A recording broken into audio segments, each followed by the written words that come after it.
Okay, hey Konga fam, how you guys doing? A lot of you guys are fasting. A lot of questions arise. Should we exercise? Should we not? I have some questions today coming to me. I will answer this question, but I just want to remind you, the main thing is that remember, willpower, the strength is in your mind. You have to have a strong mind to be able to achieve things. So from fasting, exercising, eating better, changing your life or your diet or anything in your life, you need the main pillar you need is strong mind and willpower. What is the best time to do physical activity or any type of exercise during the month of Ramadan while I'm fasting?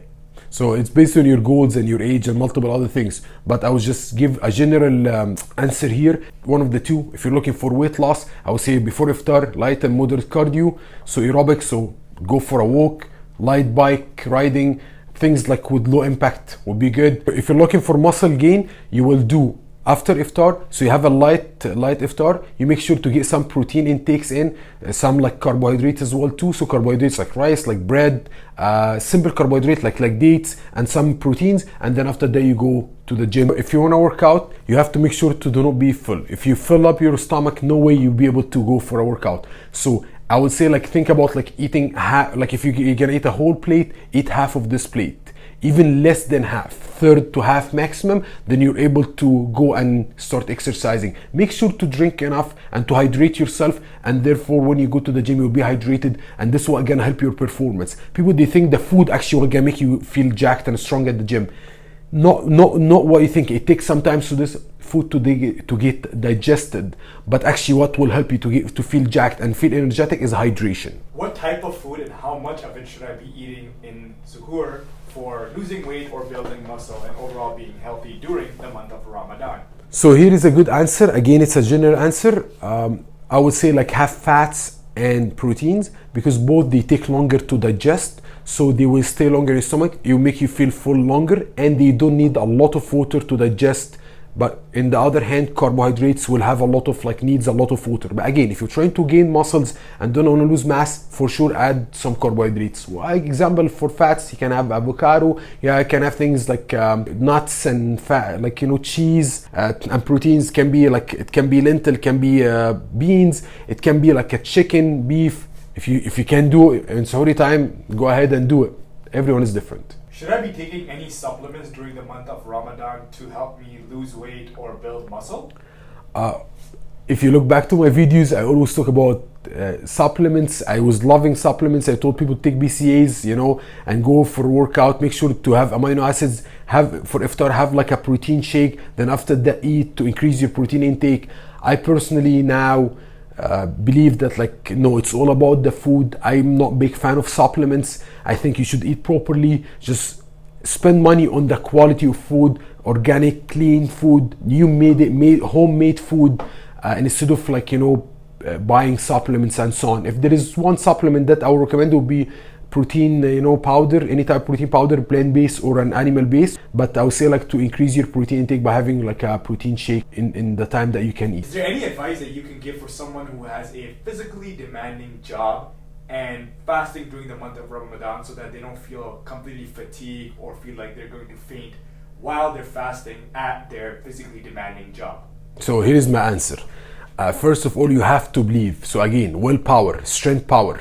If you're gonna think you're like a car that if you don't sleep, or you're like a machine that you need sleep and food, and without this too you will die and will stop. This is first of all the first thing that you have to remove or take away from your mind. You have to believe in yourself. You have to believe that you're strong and you can do fast, and you can do it even for a day or two or more than that. And there is a beautiful example. He's not a Muslim or anything, and the guy wears shorts and he climbed Everest, Wim Hof. But he shows you that you have within you a lot of strength, that you can achieve things, not only thinking from a physical, if I didn't have it, it's from a mental strength too.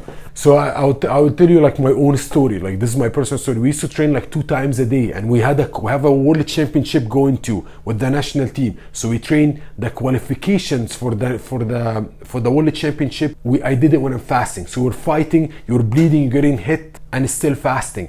And I learned it's about the mental strength. From a science point of view, definitely make sure to hydrate yourself. Hydration, so try to drink coconut water or anything with electrolytes. You can buy like a supplement, a Vega supplement, or any type of supplements that with electrolytes. You add it to your water, and now let's say like you cannot drink more than a liter of water between the time that you can eat, like between the sunset till dawn.